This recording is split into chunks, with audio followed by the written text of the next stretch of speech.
Hello everyone, आप सभी का स्वागत है क्रिस्टल ऑल की इस ऑनलाइन लर्निंग प्लेटफॉर्म पे।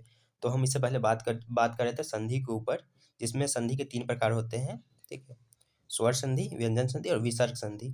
तो हम लोग स्वर संधि, ठीक है, और व्यंजन संधि पे बात कर चुके हैं। अब विसर्ग संधि पे बात करेंगे। तो विसर्ग संधि है क्या?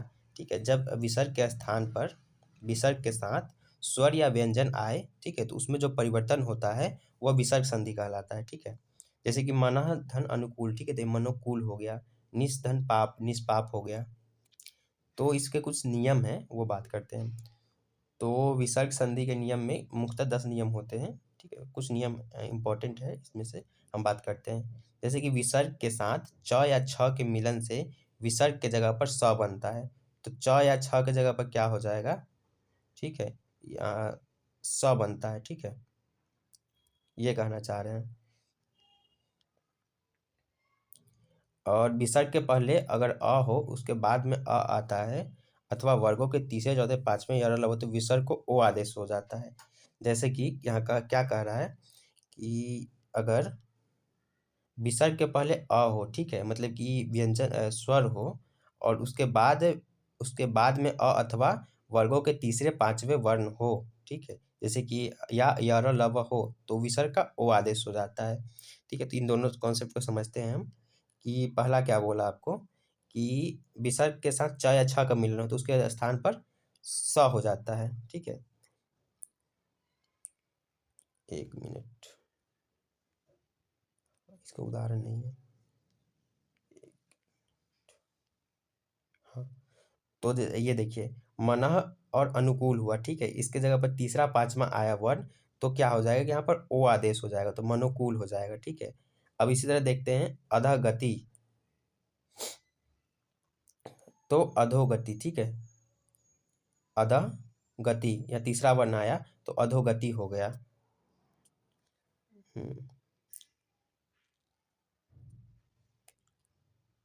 हाँ, अब देखिए, पहले वाले का उदाहरण देखते हैं हम। नि धन छल, ठीक है, तो ये क्या बनता है? निश्छल।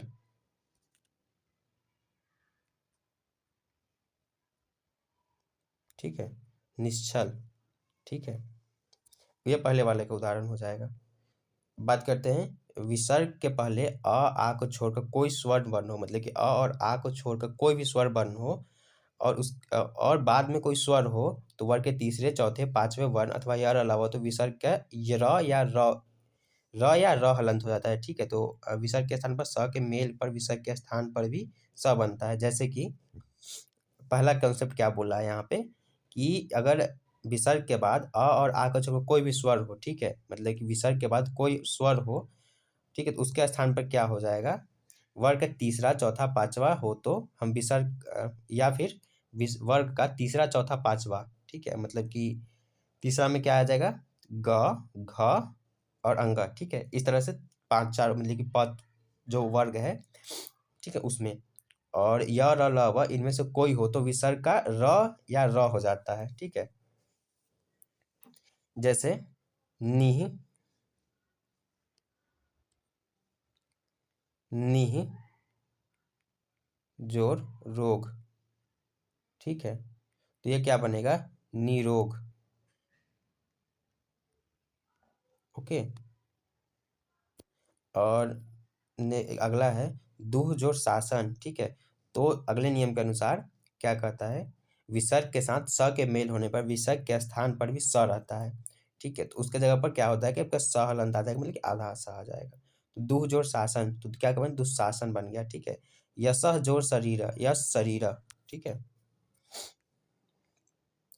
उसके बाद है विसर्ग से पहले कोई स्वर हो या बाद में च छ या स हो तो विसर्ग का स हो जाता है। तो क्या कहते हैं कि विसर्ग का यहाँ स बता रहे हैं, जो पहले वाला नियम था। लेकिन अब आगे देखिए, विसर्ग के साथ ट ठ या स के मेल पर विसर्ग के स्थान पर स बन जाता है। जैसे ट ठ या स की बात कर रहा है। ठीक है, तो देखिए धनु जो टंकार, तो धनुष टंकार। ठीक है, यहाँ पे स आदेश हुआ। ठीक है, नया वर्ण क्या आया? स। चतुः जो टीका, तो चतुष्टिका। ठीक है, बाद अगला है विसर्ग के बाद यदि त या स हो तो विसर्ग स बन जाता है। ठीक है। यदि विसर्ग के बाद वाले वर्ण में अ या आ के अतिरिक्त अन्य कोई स्वर हो या विसर्ग के स्थान पर मिलने वाले प्रथम वर्ण क ख प कोई हो तो विसर्ग के स्थान पर स बन जाएगा। तो यहाँ पर पहला वर्ण भी होगा तब भी स बनेगा। ठीक है। तो नि जोड़ कलंक निष्कलंक। ठीक है। दुह जोड़ कर दुष्कर। मतलब कि ये क्या है कि मेनली स का आगम हो रहा है, सारे में विसर्ग वाले में होगा। अब विसर्ग से पहले ई उ और बाद में क ख ट ट प इनमें कोई वर्ण हो तो विसर्ग का स हो जाता है। यदि विसर्ग के पहले वाले वर्ण में अ या आ का स्वर हो तो विसर्ग के बाद क ख प हो तो संधि होने पर विसर्ग ज्यों का त्यों बना, जैसे अधः पतन। ठीक है। मतलब कि इसमें चेंज नहीं होगा। ठीक है। अधो पतन नहीं हो जाएगा। ये क्या कह रहा है इसमें, विसर्ग से पहले ई और उ के बाद, ठीक है, क ख ट पर कोई भी वर्ण हो तो विसर्ग का स हो जाता है। यदि विसर्ग के, वो पहले वाला नियम है। ठीक है। यदि विसर्ग से पहले वाले वर्ण में अ आ का स्वर तथा विसर्ग के बाद क ख प फ, ठीक है, मतलब कि क वर्ग का दूसरा पहला दूसरा और प वर्ग का पहला दूसरा हो तो संधि पर विसर्ग ज्यों का त्यों है। जैसे यहाँ देखिए अधः, विसर्ग के बाद क्या आया प। ठीक है। तो यहाँ पे क्या अधः पतन उसी रहेगा। प्रातः काल, ठीक है, क आया यहाँ, प और क, प्रातः काल। ठीक है। विसर्ग से पहले आ हो तो बाद में कोई भिन्न स्वर हो तो विसर्ग का लोप हो जाता है। ठीक है। जैसे अंतः जोड़ तल। ठीक है। अंत विसर्ग के साथ त या थ के मेल पर विसर्ग के स्थान पर स बन जाता है। तो यहाँ पे स बनने के लिए कह रहा है, तो अंतः जोड़ तल क्या होगा कि अंतःस्थल हो जाएगा। निह जोड़ ताप निस्ताप हो जाएगा। विसर्ग के बाद क ख प फ होने पर विसर्ग में कोई परिवर्तन नहीं होता। ठीक है। ये हो गया, विसर्ग में कोई परिवर्तन नहीं होगा। विसर्ग के साथ स के मेल होने पर विसर्ग के स्थान पर स बन जाता है। तो यहाँ पर भी क्या होगा कि स आगम हुआ। तो निह जोड़ संदेश तो निस्संदेश। ठीक है। दुह जोड़ साहस दुस्साहस। यदि विसर्ग से पहले वाले वर्ण में ई व उ का स्वर हो तथा विसर्ग के बाद र हो तो संधि होने पर विसर्ग का लोप हो जाएगा। ठीक है। यहाँ पर क्या हो जाएगा कि लोप हो जाता है विसर्ग का। नी जो रस नीरस। ठीक है। नी जो रब रब नीरब। ठीक है। हाँ। विसर्ग के पहले वाले वर्ण में अ स्वर हो तो विसर्ग के बाद अ के अतिरिक्त अन्य स्वर के मेल पर विसर्ग का लोप हो जाएगा। ठीक है। तो यहाँ पे क्या है कि अस्वर हो, ठीक है, विसर्ग के बाद अतिरिक्त अन्य कोई स्वर आता है तो उसका लोप हो जाता है। जैसे अतः जोड़ एव अतएव हो जाएगा, प जोड़ आदि पयादि हो जाएगा। ठीक है। विसर्ग के पहले वाले वर्ण में अ का स्वर हो तथा विसर्ग के साथ अ क ख ग मतलब इस तरह से किसी वर्ण का वेद हो तो उसके विसर्ग के स्थान पर ओ बन जाएगा। जैसे कि सरह जोड़ ज। ठीक है। मतलब कि विसर्ग को ओ आदेश हो जाएगा। सरह जोड़ ज। ठीक है। सरोज। अधः जोड़ भाग अधोभाग। ठीक है। बाकी इस तरह से हमारा संधि कंप्लीट हुआ। आप जितना इसका एमसीक्यू करिएगा आपको उतना फ़ायदा होगा। ठीक है। इस पे हम एमसीक्यू सीरीज लाएंगे तो आप वहाँ से करिए। बाकी आप प्रैक्टिस अलग से भी करिए। ठीक है। जैसे कि बुक वगैरह है कोई तो वहाँ से करिए। पीवाईक्यू है, पीवाईक्यू हम लोग प्रोवाइड करेंगे ही तो वहाँ से प्रैक्टिस कर सकते हैं।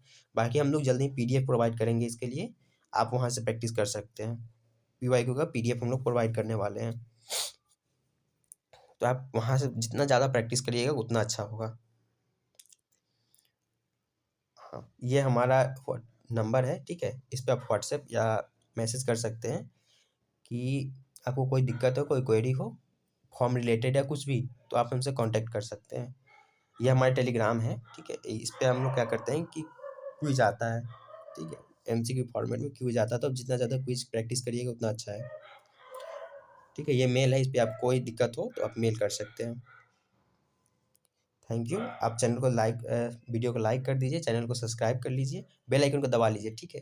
ताकि ऐसा न सारे वीडियोज आपके पास पहुँचे। हम क्या कर रहे हैं कि हमारे पास सारे वीडियोज आ रहे हैं, चाहे वो हिस्ट्री डोमेन के हो, इकोनॉमिक्स डोमेन के हो, ठीक है, पॉलिटिकल साइंस डोमेन हो, सोशियोलॉजी डोमेन हो, सारे के आते हैं।